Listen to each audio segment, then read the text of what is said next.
After receiving the product, inspect its appearance, structural parts, and packing list for any damage or inconsistencies with the ordered product.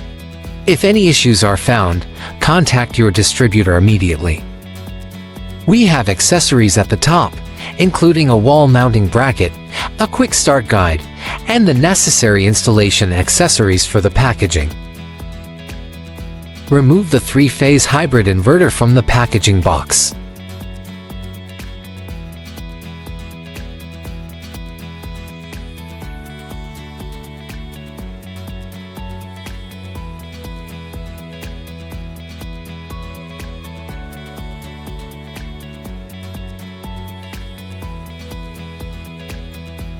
Take out the wall mounting bracket. Use a spirit level to ensure the mounting bracket is horizontal during installation. Position the mounting bracket horizontally against the wall and mark the drilling positions. Use a hammer drill with a 10 mm diameter drill bit to drill holes into the wall to a depth of 80 mm.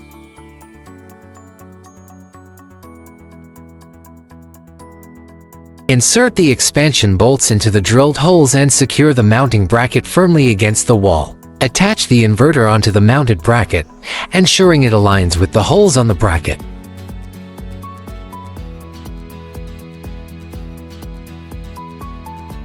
Use nuts to securely fasten the mounting bracket and the inverter together, ensuring they are tightly connected.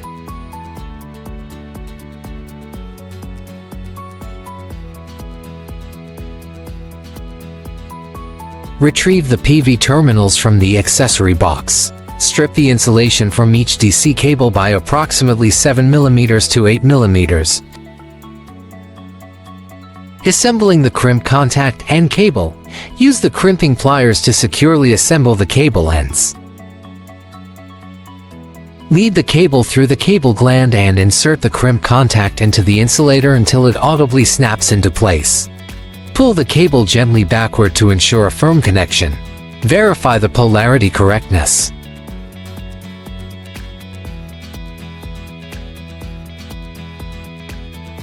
Connect the connectors to their respective terminals and the PV panel cable to the PV terminal until an audible click is heard. Verify that the connectors are firmly and securely in place.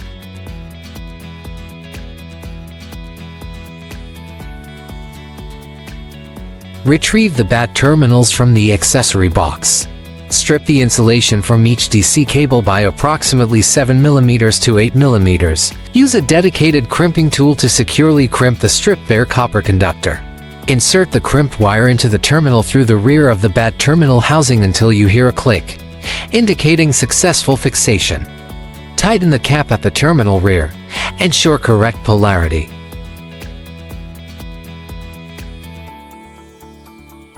Connect the connectors to their respective terminals. Connect one end of the battery cable to the BAT port of the inverter until you hear a clicking sound.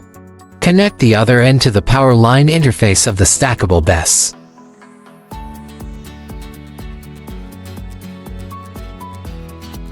Take out the battery communication cable from the accessories box, insert it into the COM terminal,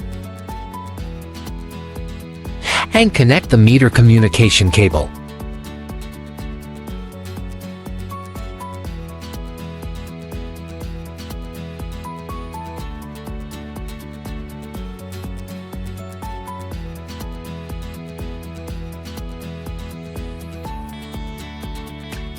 Strip the insulation from the battery communication cable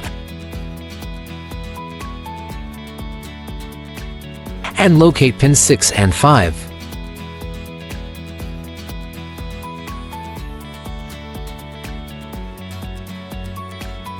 Using a dedicated crimping tool, securely crimp the stripped bare copper conductor and prepare the smart meter cable in the same manner as shown in the video.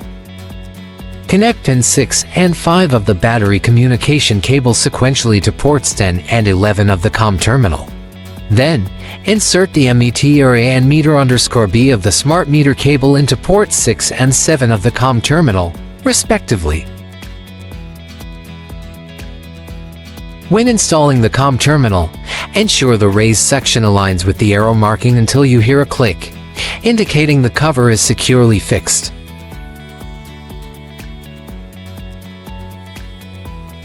Insert the COM terminal into the COM port of the inverter, and connect the other end to the COM1 port of the stackable BESS. Ensure the connection is secure.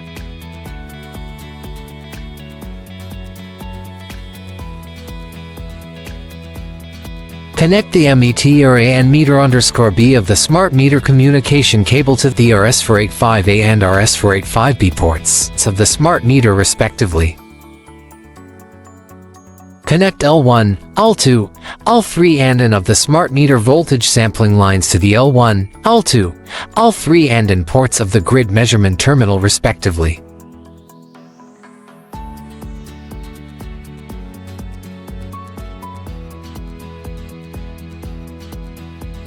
Install the current transformer on the measurement circuits of the household grid in sequence.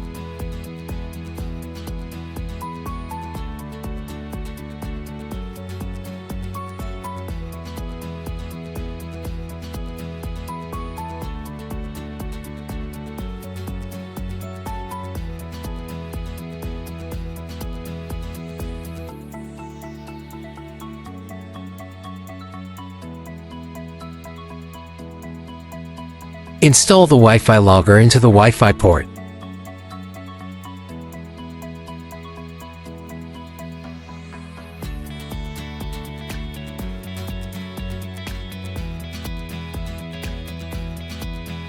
Strip 90 mm of the cable jack and 12 mm of the wire insulation.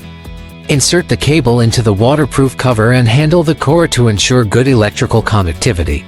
Insert the cable core into the corresponding position on the terminal block, and use an M5 screwdriver to tighten the screws on the terminal block to a torque of 223 Nm.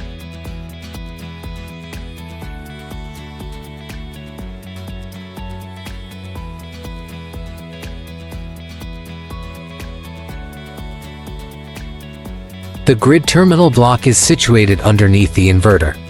The grid connection involves the 3-phase 4-wire grid and pay connection.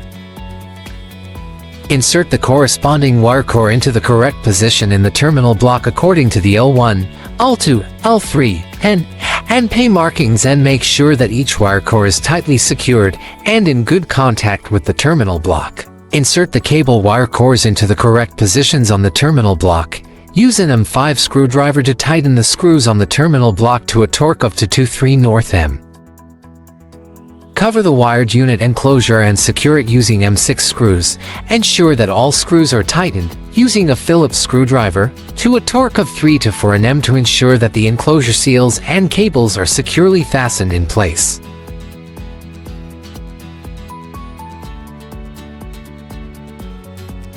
Strip one end of the ground wire using wire strippers. Use a crimping tool to secure the terminal onto the stripped end of the ground wire. Repeat the same process for the other end of the ground wire. Secure one end of the ground wire to the side of the enclosure using an M5 screw and a torque screwdriver. Secure the other end of the ground wire to the main ground terminal. First, turn on the grid switch, then turn on the EP switch. Move the DC switch from the off to the on. Turn on the battery switch. Finally, the screen will light up.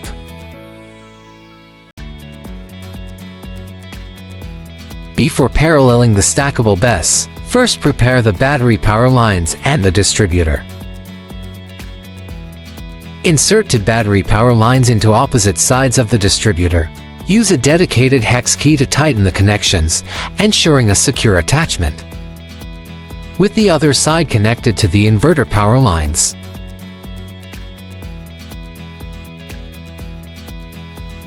Connect the connectors to their respective terminals. Connect the BAT cable to the inverter BAT terminal.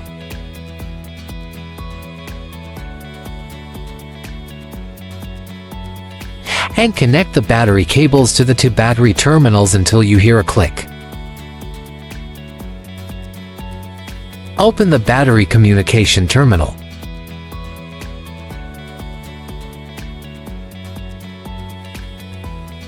Insert the communication cable into the battery communication terminal. Strip approximately 7 to 8 millimeters of insulation from each DC cable.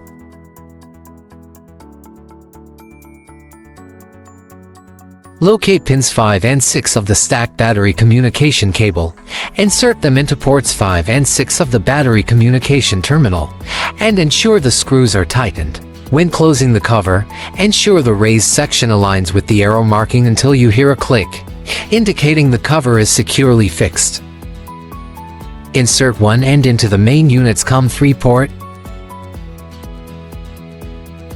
and the other end into the slave unit's COM3 port.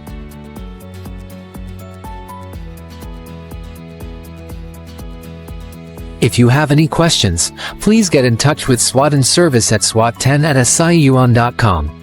Our technical support team will provide professional solutions and services. Thank you for watching.